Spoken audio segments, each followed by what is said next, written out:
a strange silence hangs over the bustling marinas of the Gulf. Here, under the scorching desert sun, unparalleled wealth seems, for the first time in history, to be held back.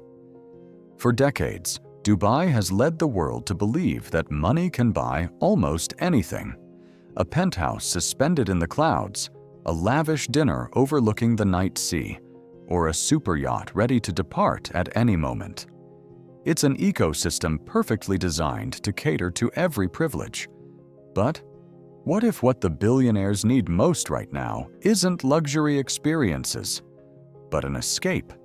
The content in this video is structured around economic, tourism, and geopolitical risk analysis based on publicly available sources, market reports, industry data, and information requiring further verification.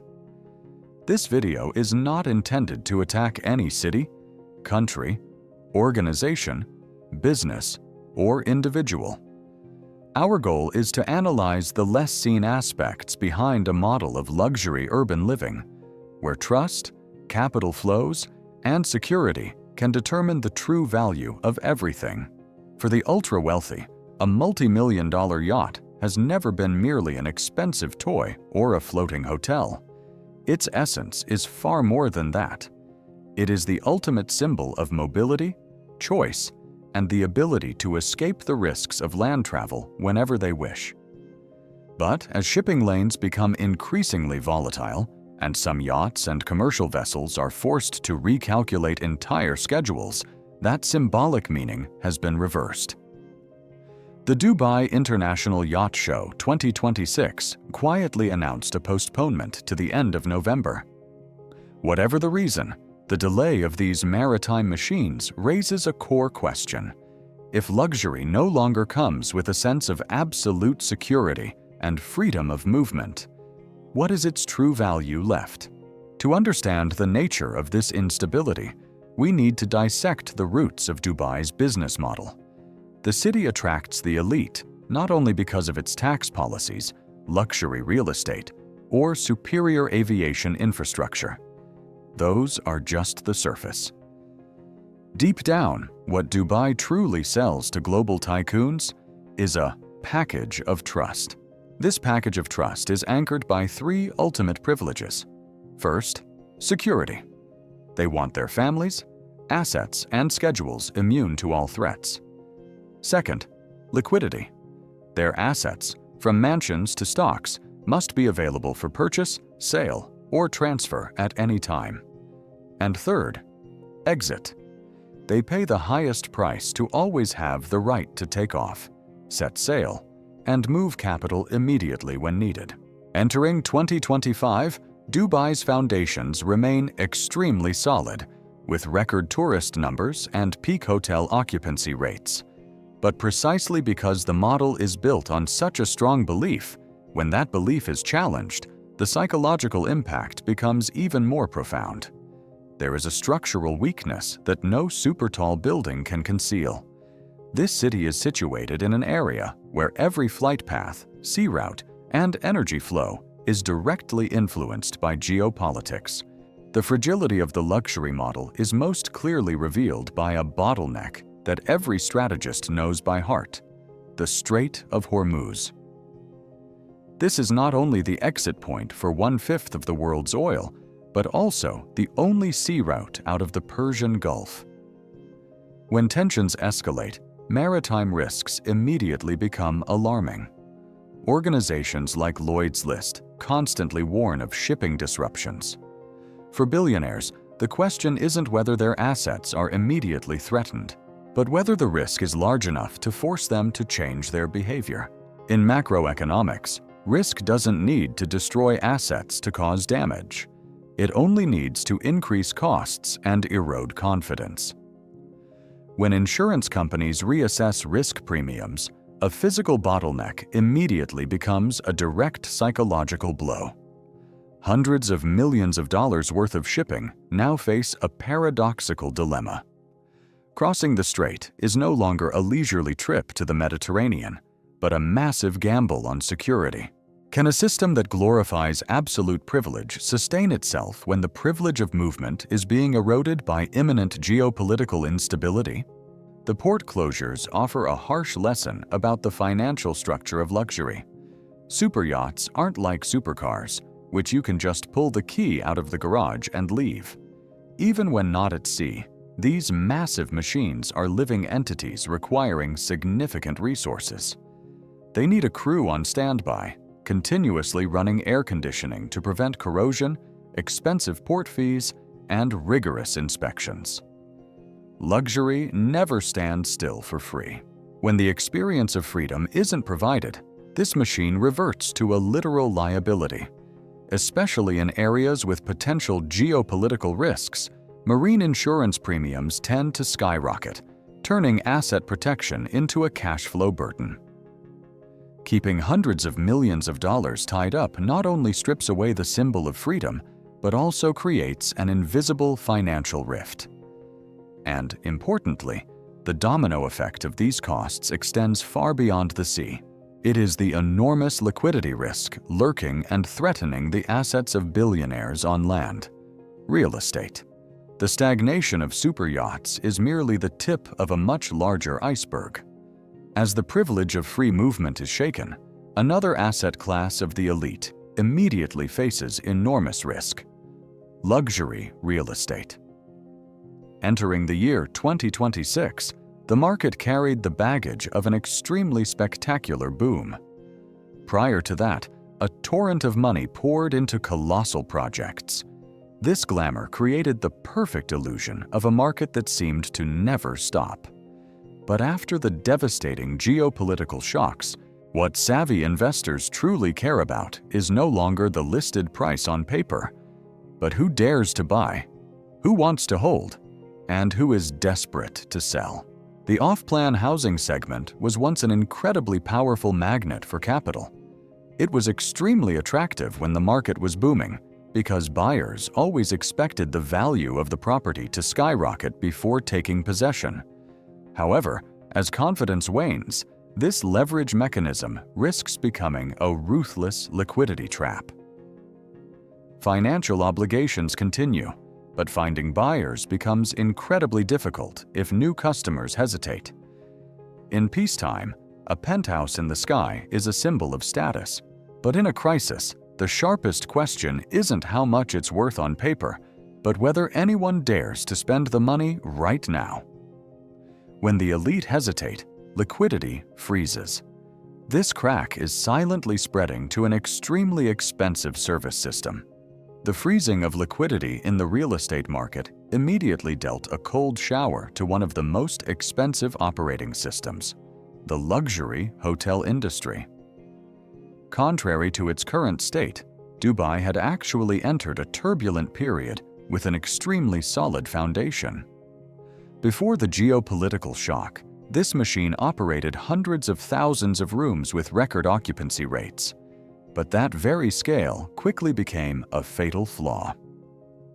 When demand for luxury accommodations plummeted, the risk wasn't just about empty hallways.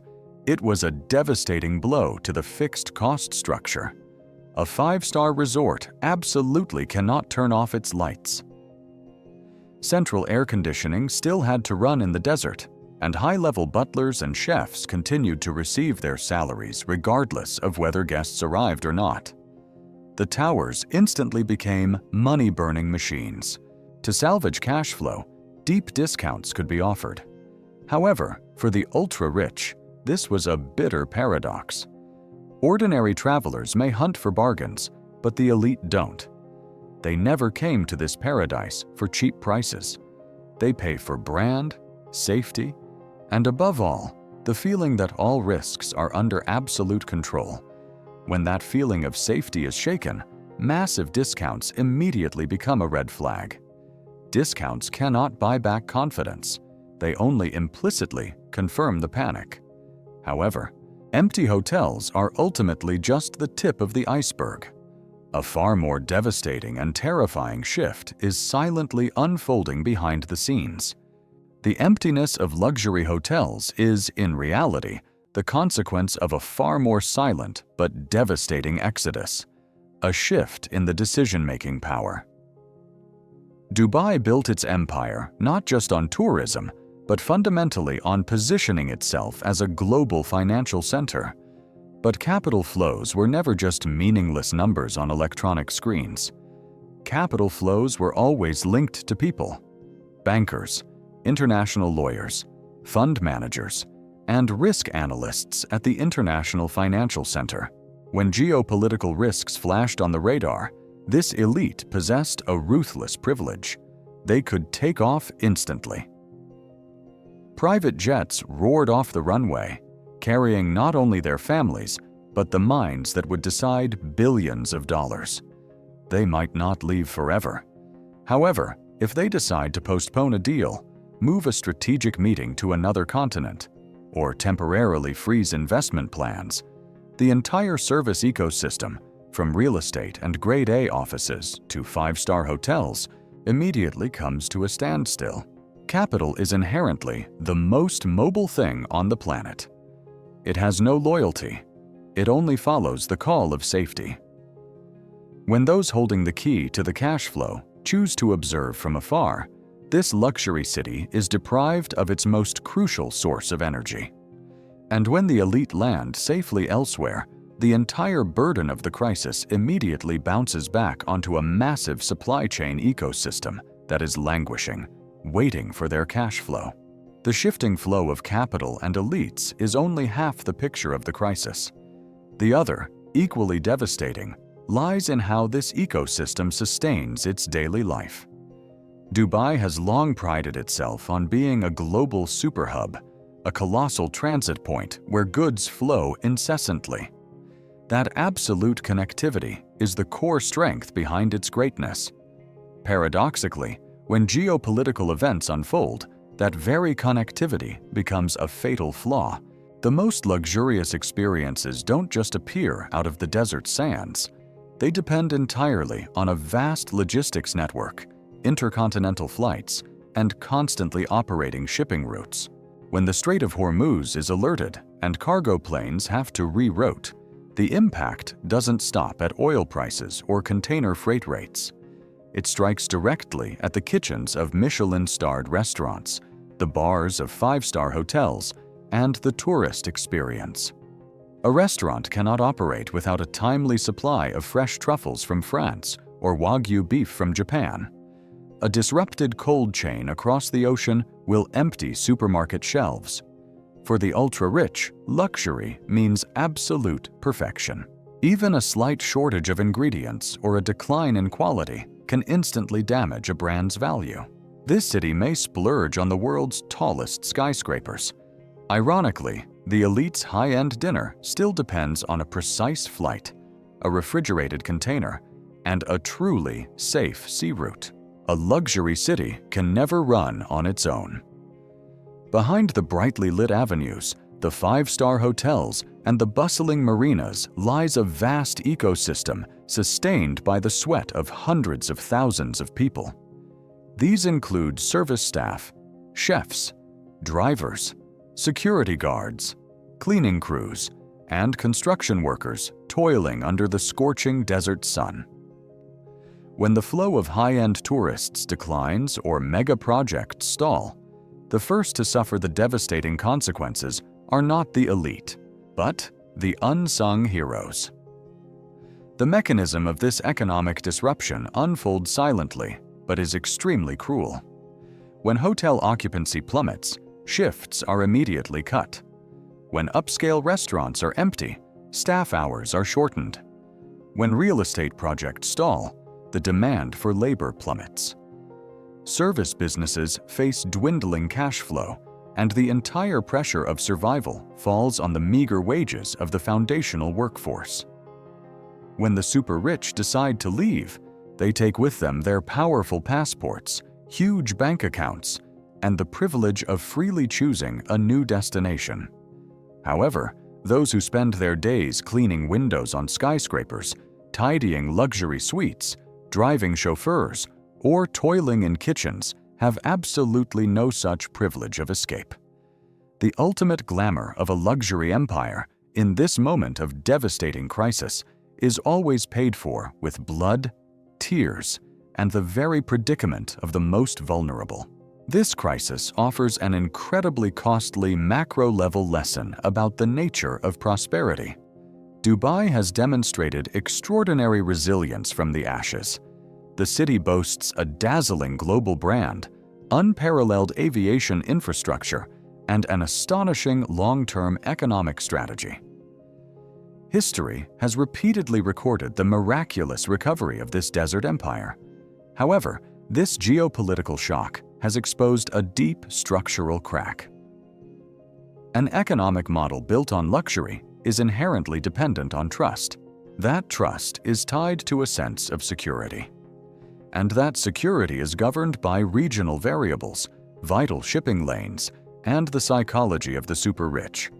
If trust is fractured, lowering hotel prices or building more mega projects will not address the root of the problem.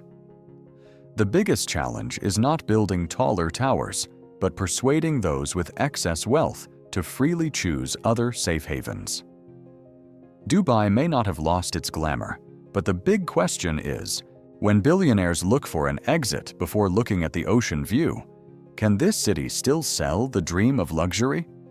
Do you think this shock is a short-term test, or has permanently changed the beliefs of the elite? Leave a comment. If you find this analysis valuable, please like, share, and subscribe to the channel, and turn on notifications so you don't miss the next investigations. The video content is based on analytical data and geopolitical assumptions for informational purposes only, and is not investment advice or a criticism of any organization or individual.